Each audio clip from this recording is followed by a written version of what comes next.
नमस्कार. तर आज मी बनवणार आहे वालाचं बिरडं, शेंगा टाकून भाजी.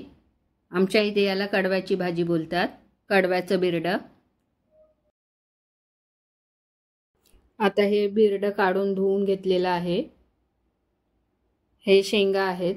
शेंगा मी साफ करून घेतल्या आहेत धुवून. हे एक बटाटा आहे. तर आता ही कढई मी गरम करत ठेवली. त्यामध्ये 1.5 चमचा मी तेल घालून घेतलं. तेल चांगलं गरम झाल्यानंतर त्यामध्ये हे मी जिरं घातलं. जिरं तडतडल्यानंतर हे अर्धा चमचा मी आले लसूण बारीक किसून घेतलेली घातली. हे 2 मोठे कांदे चिरून घेतले. ते टाकून नरम करून घ्यायचे त्या तेलामध्ये. कांदा थोडा नरम झाला की हा मी चिरून घेतलेला एक मोठ्या आकाराचा टोमॅटो घालते. त्यातला अर्धा टोमॅटोच मी घालून घेतला. थोडासा मी ठेवून दिला आहे. आता हे टोमॅटो आणि कांदा नरम होईपर्यंत परतवून घेतलं. आता हे मी त्यामध्ये मीठ घालून घेतलं. तुम्ही तुमच्या अंदाजानुसार घालून घ्या. आता मीठ घातल्यानंतर मी हे पुन्हा कांदा परतवून घेतला. कांदा चांगला नरम होऊ द्या. हे आता मी त्यावरती झाकण ठेवते 2 मिनिट. 2 मिनिटांनंतर झाकण काढून पुन्हा मी कांदा परतवून घेतला. कांदा मस्त नरम झाला आहे आता तो.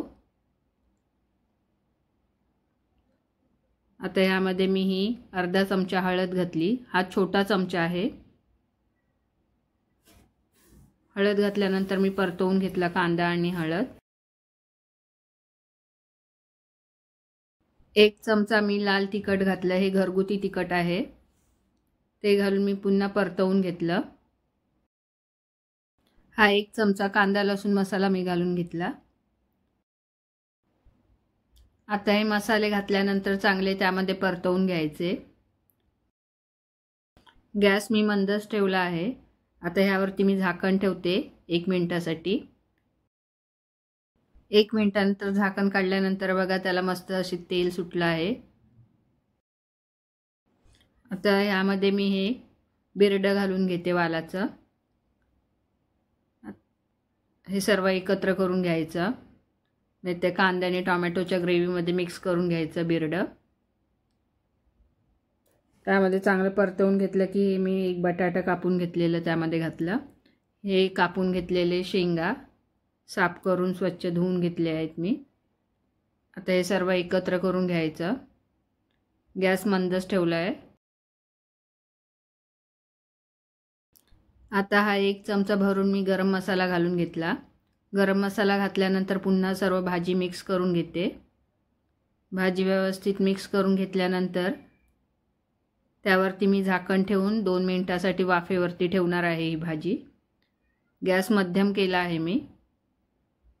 आता 2 मिनिटांनंतर झाकण काढून पुन्हा मी ही भाजी परतवून घेतली.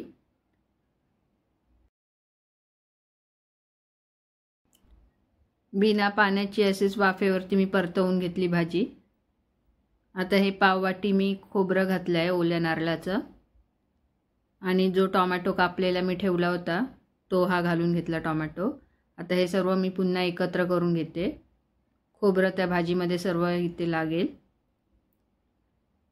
आता ही भाजी एकत्र केल्यानंतर हे मी 1 मोठी वाटी भरून गरम पाणी ओतलं आहे. म्हणजे निदान त्या भाजीच्या वरती पाणी आलं पाहिजे. पाणी गरम करून ओतल्यामुळे भाजी लवकर शिजते आणि दाणे कडकसुद्धा राहत नाही. आता हे बघा सर्व बाजूने उकळी आली. पुन्हा मी ही अर्धी वाटी पाणी घालून घेतलं. आता त्यामध्ये मी ही कसुरी मेथी थोडीशी घालून घेते. म्हणजे त्या भाजीचा उघरटपणा येत नाही. तुमच्याकडे असेल तर तुम्ही घाला, नसेल तरी हरकत नाही.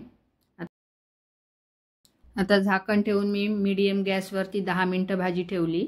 10 मिनिटानंतर मी झाकण काढून बघितलं. हे बघा पाणी थोडं कमी झालं आहे.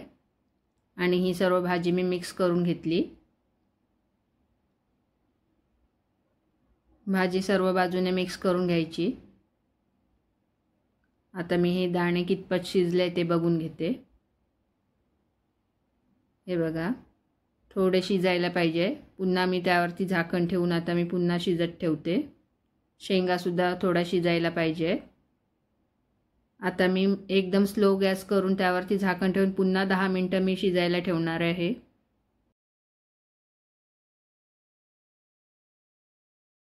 आता ही भाजी शिजली आहे, त्यामध्ये मी हे थोडंसं गूळ टाकून घेतलं. हा छोटासा खडा आहे, तुम्ही साखर टाकली तरी चालेल छोटा चमचा भरून. गुळामुळे किंवा साखरेमुळे चव चांगली येते भाजीला आणि हे त्याचा उघरटपणा पण कमी होतो. आता त्यामध्ये मी ही कोथिंबीर बारीक चिरलेली घालून घेतली. ही तयार झाली आपली भाजी. थोडंसं मी त्यामध्ये पाणी ठेवलं म्हणजे रस्सा, कारण थंड झाल्यानंतर सुकते. तर तयार आहे आपलं वालाचं बिरडं. जर का माझ्या रेसिपीज आवडत असतील तर माझ्या चॅनलला सबस्क्राईब करा, लाईक करा, शेअर करा. रेसिपी पूर्ण बघितल्याबद्दल धन्यवाद.